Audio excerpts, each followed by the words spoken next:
The thing about tourism is a particular type of tourism is that they don't understand the exchange and they don't understand the communication and the giving back. And I don't want to say reciprocity because I have my take on that word, that how it's used contemporarily. But I'll go back to that if anything. But they don't consider the other as someone to interact with. They are considering the indigenous to extract the ethnobotanic from them. So the perception is wrong from there, in my opinion, right? Wrong in terms of the other is not a product, and the other is not seen as another. The other is seen only as a provider of a substance to get myself high with.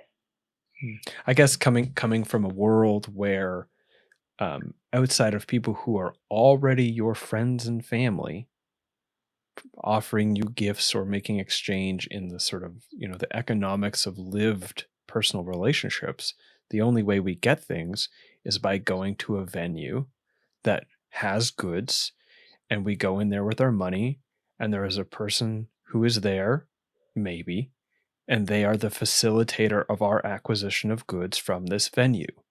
And they are a cog in a wheel, and some of us are more or less likely to see them as whole people, but for the most part, everyone is playing a function.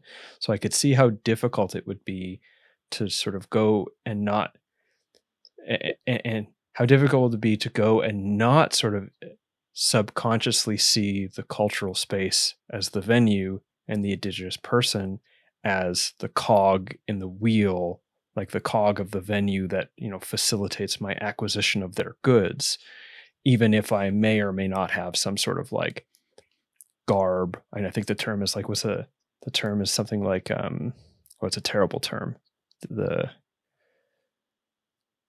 It's some term that includes the word savage in it, where I like just project the most incredible thing, like almost like a reverse projection. Instead of seeing them as less, I see them as great and grand or whatever. Even with that, there's still this thing that we've been taught. This is how we do things, and it'd be hard to not just do that when we interact with a culture or a place that's about stewardship and the etiquette of meeting each other as an other. Yeah, I think I kind of went off on a little track there, but I can see how muddy it would get for people who grew up in a consumer capitalist reality exclusively.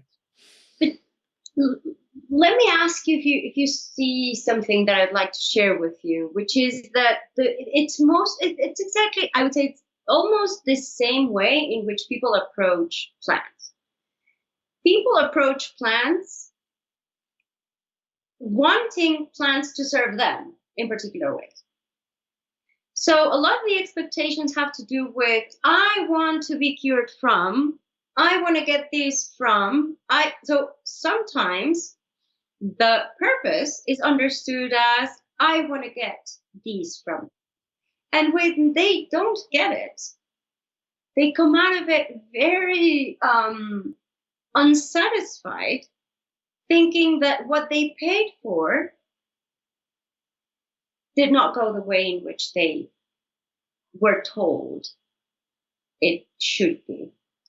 So they consider that there would be some instance where they can claim what they paid for because they already paid for it. When you're talking about ethnobotanical elements, let me not even talk about how indigenous people see these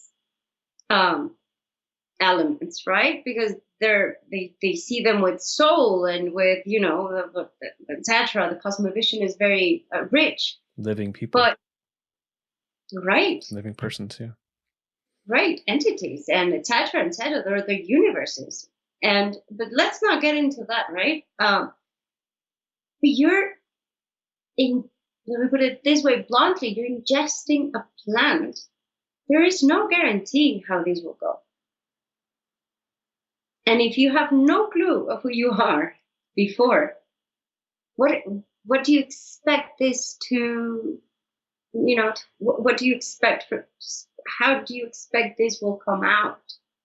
So, but let me not get into that. But the focus here is on how do we approach these elements, right? As means that we go and get, and then we shape into how we need and how we like, which is basically what's been going on with indigenous people.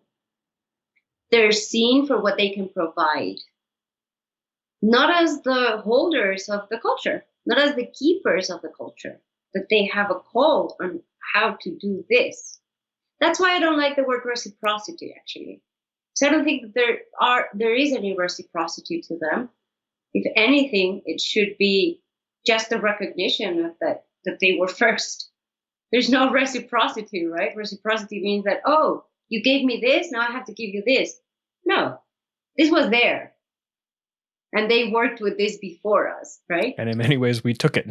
It wasn't given to us. Exactly. Yeah. It's interesting. Yeah. I see, what was the term you used? Of what they can do for you. Like, you've seen in terms of what they can do for you. Again, coming back, like for myself, I was raised, I mean, not necessarily by my family, but by my culture or unculture, if you want to call it that. I was raised to attribute my worth to my productivity, which is intrinsically involved in my acquisition of goods or status, or both.